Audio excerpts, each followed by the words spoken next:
Hi guys! So, nandito tayo ngayon sa GCash. Yan, i-open natin yung GCash. Yan. Tapos, meron ako dyan 60 pesos na balance. So, ayan. Tapos, pumunta tayo sa Giga Life. Ayan. Tapos, yan. Meron siyang close natin ito. At pumunta tayo sa baba. Yun, meron games.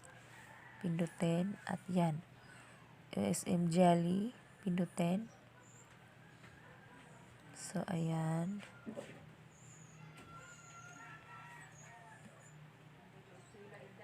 So,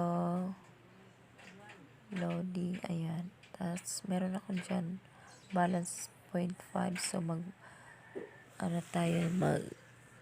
CCA tayo ng 20 pesos. Confirm.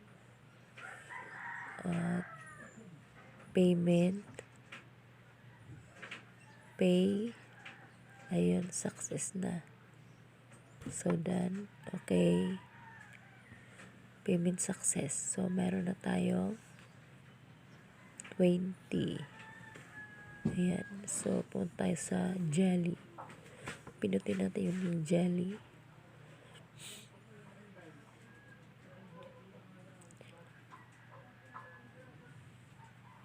Pwede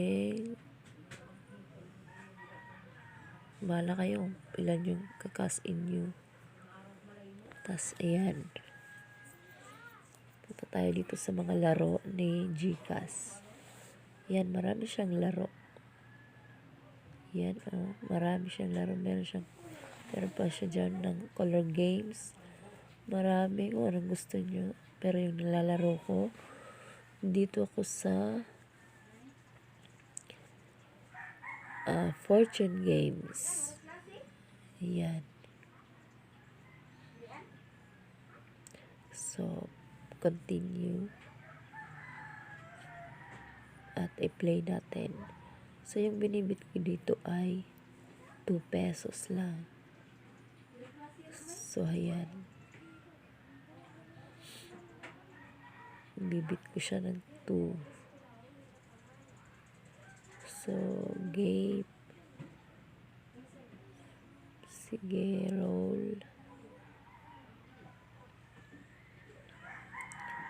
Ayan. Ako, 7 pesos sila. 5. So, piso na lang. So, pinutin natin yung piso. Ay, nako, hindi tayo nanalo. Ayan. So, dahil hindi tayo nanalo, pwede tayong mag-back. Tuturuan ko yung mag-withdraw. Kasi kanina nakapag-withdraw ako. Pero 50 lang. Ayan.